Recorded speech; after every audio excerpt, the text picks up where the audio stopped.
திருவாரூர் மாவட்டம் நீடாமங்கலம் அருகே உள்ள கோவில்வெண்ணி சுங்கச்சாவடியை மூட வலியுறுத்தி பொதுமக்கள் போராட்டத்தில் ஈடுபட்டுள்ளனர். இது பற்றிய விவரங்களை எமது செய்தியாளர் சங்கரிடம் கேட்கலாம். சங்கர், வணக்கம்.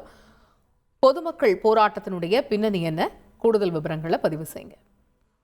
திருவாரூர் மாவட்டம் தஞ்சாவூர் திருவாரூர் ஆகிய மாவட்டம் வழியாக தேசிய நெடுஞ்சாலை அமைக்கப்பட்டது. கடந்த நவம்பர் மாதம் 25ஆம் தேதி சுங்கச்சாவடியானது திறக்கப்பட்டது.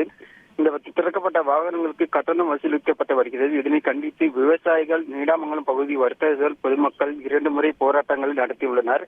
இது தொடர்பாக வர்த்தக விவசாயிகள் உடன் மாவட்ட வருவாய்த்துறை அலுவலர் மற்றும் கோட்டாட்சியர் 3 முறை சமாதான பேச்சுவார்த்தை நடைபெற்றது. இதில் உடன்பாடு ஏற்படவில்லை. இந்த நிலையிலிருந்து கோயில்வேணி அமைக்கப்பட்டுள்ள சுங்கச்சாவடிகளின் தமிழ்நாடு காவிரி விவசாய சங்க தலைவர் PR பாண்டியன், பொதுநல அமைப்பு, அரசியல் உள்ளிட்ட பொதுமக்கள் ஏராளமானோர் இன்று உணவு தொழில் என்னைக்குமே நம்மள கைவிடாது.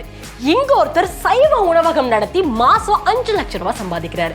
எப்படின்னு தெரிஞ்சுக்க ஃப்ரீடம் ஆப்பை டவுன்லோட் பண்ணுங்க.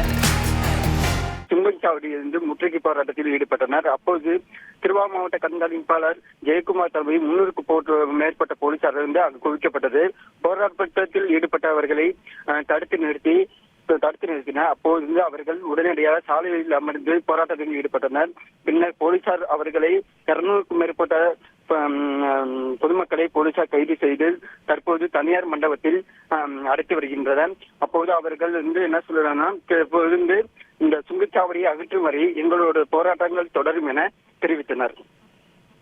தகவல்களுக்கு நன்றி சங்கர்.